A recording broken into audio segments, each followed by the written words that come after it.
Hi friends, நம்ம வீடியோவில் என்ன பார்க்க போகிறோன்னா களம் காவல் இந்த படத்தோட ரிவ்யூ தான் பார்க்க போகிறோம். இந்த படத்தில் யார் மெயின் லீட் பண்ணியிருக்காங்க பார்த்தீங்கன்னா மம்முட்டி சார் அண்டு விநாயக் சார் வந்து பார்த்திங்கன்னா நீங்கள் ஜெயிலர் படத்தில் ஆல்ரெடி வில்லன் ரோலில் பார்த்துருப்பீங்க. சூப்பரான பர்ஃபார்மன்ஸ் கொடுத்துருப்பாரு. ஸோ அதே மாதிரி இந்த படத்தில் அவர் வந்து சூப்பரான பர்ஃபார்மன்ஸ் கொடுத்துருக்காரு. ஸோ இப்போ இந்த மூவியோட ரிவ்யூ பார்த்திங்கன்னா இந்த படத்தோட மெயின் பாசிட்டிவ் பார்த்திங்கன்னா நம்மளோட மம்முட்டி சார் அண்டு விநாயக் சார் அவங்களோட பர்ஃபார்மன்ஸ் தான். ரொம்ப 2 பேரோட ஆக்டிங்குமே சூப்பராக இருக்கும். இதில் வந்து நான் ஒரு ஸ்பாய்லராக எடுத்துக்கிட்டிங்கன்னா பரவாயில்ல, படம் ஆல்ரெடி தேர்ட் ரிலீஸ் ஆகி போட்டுட்டு வந்துருச்சு. ஸோ இப்போ பார்த்திங்கன்னா இதில் வந்து மம்முட்டி சார் பார்த்திங்கன்னா ஒரு நெகட்டிவ் ரோல் பண்ணியிருப்பார். அந்த நெகட்டிவ் ரோலில் பிச்சு உதறிப்பார். எனக்கு ரொம்ப பிடிச்சிருந்துச்சி இந்த படத்தில் அவர் பண்ண negative role.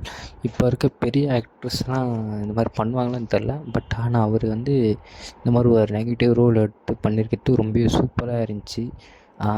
Plus Vinayak sir வந்து பார்த்திங்கன்னா ஒரு போலீஸ் ரோல் வருவார். அவரும் வந்து பார்த்திங்கன்னா பாசிட்டிவ் ரோல் பண்ணியிருப்பார். அவர் ஆக்டிங்கும் வந்து சூப்பராக இருக்கும். இந்த படத்தோட ஸ்டோரின்னு பார்த்தீங்கன்னா அது ஒரு ஸ்பாய்லராக அடைஞ்சிரும். ஒன்லைன் கூட சொல்லலை நான். ஒன்லைன் சொல்லணும்னா ஒரு மர்டர் நடக்குது, அதை ஃபாலோ பண்ணுறது தான் அதோட ஸ்டோரி.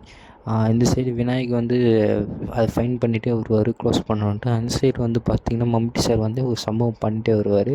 அதில் ரொம்ப சூப்பராக இருக்கும். இந்த படத்தோட ஸ்டோரி வந்து பார்த்திங்கன்னா கேரளா அண்ட் தமிழ்நாடு இந்த 2 ரீஜனுமே ட்ராவல் பண்ணி நடக்கிற மாதிரி தான் இருக்கும். ட்ராவல் ஸ்டோரியாக இருக்காது, பட் இந்த 2 ரீஜனையுமே கனெக்ட் பண்ணுற மாதிரி இருக்கும்.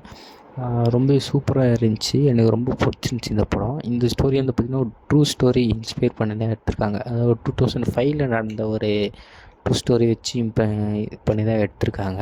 எனக்கு ரொம்ப பிடிச்சிருந்துச்சி. இந்த மூவி வந்து யாராவது தேட்டரில் பார்க்க மிஸ் பண்ணியிருந்தீங்கன்னா கண்டிப்பாக இப்போ வந்து ஓடிடியில் ரிலீஸ் ஆகிருக்கு. சோனி லிவ் ஆப்பில் தமிழ் டப்பிங்காக பண்ணியிருக்காங்க. தமிழ் டப்பிங்கும் வந்து நல்லா இருக்குது. யாராவது பார்க்காம இருந்தீங்கன்னா கண்டிப்பாக போய் இந்த படத்தை பாருங்கள். இந்த படத்துக்கு நான் கொடுக்குற ரேட்டிங் பார்த்தீங்கன்னா 5க்கு 3. ஸோ யாராவது மிஸ் பண்ணாமல் இருந்தீங்கன்னா கண்டிப்பாக போய் பாருங்கள். இந்த மூவியை யாராவது பார்த்துருந்தீங்கன்னா உங்கள் கமெண்டில் ஷேர் பண்ணுங்கள் உங்கள் ரிவ்யூ. நான் படித்து தெரிஞ்சுக்கிறேன்.